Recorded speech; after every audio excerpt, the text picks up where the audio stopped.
Alright, so I want to do an intro video. Welcome to Mental Health Matters Pillow Talk. Hence why we cozy right now. So, currently, I'm a clinical mental health student, so I really have an urge to want to help people and talk to them about the issues, provide a safe place for people to vent. That's one thing I've really learned about myself. And I was compelled last night to start this channel, so here I am. And you might be asking, why she don't want to reveal herself? Let me tell you why. So, the way that I want to conduct this channel and allow a space for you all to come anonymously and reveal your problems, where I can bring in any insight that I have whatsoever, is the same way I want to feel being here. So, that's how I want to remain anonymous. But Pillow Talk to me, of course, is known between couples in the bed talking.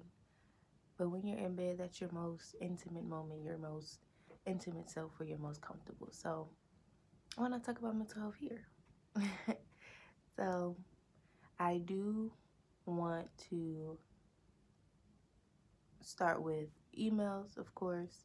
If anybody has any stories or revelations or things that they just want to get off their chest, they can send to my email. I will read on the channel, of course, anonymously, and we can have a conversation about it, and I can bring my insight. I have been in school for 2 years, so I do have a lot of knowledge, but I have not completed my degree. If anybody wants to be a clinical mental health therapist, counselor, it's a process. So although I've completed 2 years, I still have to do 2 more courses. And if you are in an accredited program, you have to pass comps, you have to get nationally certified, and then complete 3,000 hours to actually get your license. So, I'm not there yet. But I do have that passion to help others. So, I'm here, and if I can, I definitely hope to. Now, there's no topics of people right now, of course. So, we're in the beginning, so I do want to focus on some of my videos on movies and shows and things of that nature that spike my interest. So, for example, Married at First Sight has been very interesting this season. So, I definitely want to talk about those couples and my perspective on how I view them, and also taking time to think about day-to-day topics and how our mood changes, how to overcome those, how to learn more about yourself, practice self-care, how to love on you, and all the other stuff. So it'll be a place of a lot of different ventures, a lot of different activities. But for the main part, we are going to be here. We are going to be having pillow talk. Okay? And I do want to start off by talking about the best ways to getting to know yourself, and the way that I view individuals is all having a motive. Everybody has a motive. And not all motives are vindictive. Motives are just an intent behind the behavior. So there's a motive behind getting up every morning. There's a motive behind going to work. There's a motive behind brushing your teeth. There's a motive behind eating dinner, choosing a particular meal that you want. There's a motive behind everything, even playing with your children. You maybe want that bond. You want to be that good mother, that good father. There's always a motive to a behavior. And I think once you really try to understand the reason why, that motive within your actions, you will better be able to understand yourself as a person. And not all motives, of course, are good. Some motives can be bad, and you may have to think to yourself, okay, why did I just lash out? What was the motive behind there? What was I trying to get across? But where did that come from?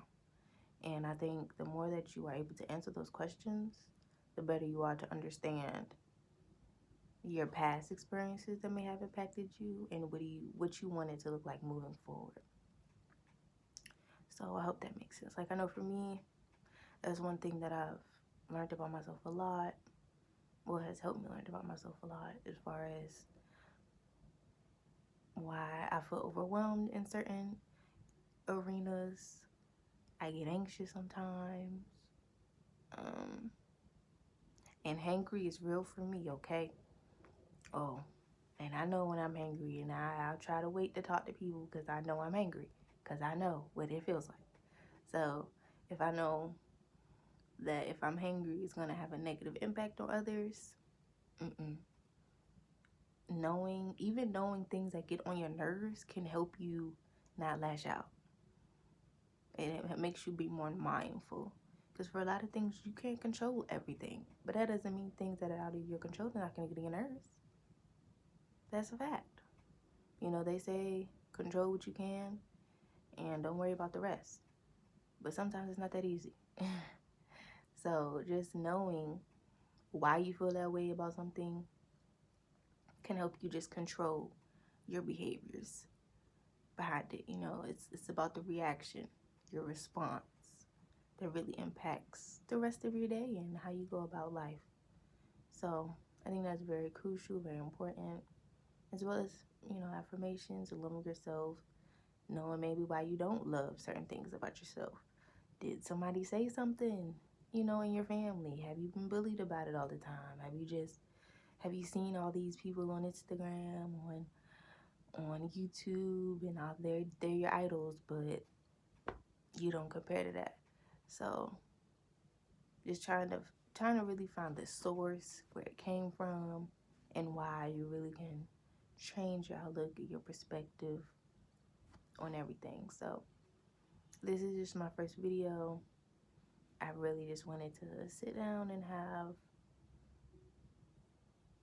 a opening per se, so that way my videos moving forward make some sense. Now they can be random. I may not always be here, but this is it. This is the main. Okay? Mental health matters, pillow talk. And I really love that because it's cozy. Like, who don't want to sit down? Come on. We could talk. So I would definitely be here, and especially relaying things that I've learned in the class or things that I've seen, even things that I'm experiencing.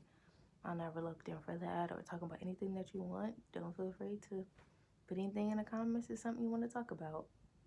But definitely my upcoming videos, we're going to be talking about Married at First Sight. And if you haven't seen it and you like watching relationships, you need to check this out, because this season is very, very, very, very, very interesting. A quick overview. You have, I'm not even going to do names right now. It's a quick overview. We're just going to briefly cross over it. There's one couple who hasn't even lived in the experience completely. I mean, barely any honeymoon, no living the lifestyle as in living together, nothing. Just drama after drama after drama, confusion after confusion after confusion. Now, there are two other couples who seem very connected to each other, shared intimate moments, you know, they're really in love, but one of them is kind of my way or the highway. And in other words, it's like, you know how you have non-negotiables? Yeah, his non-negotiables are like, if you don't want that, then I'm done. Just like that. And so then the other couple, they're really cute. I think they really have a great premise on what they're going for. I can tell that he really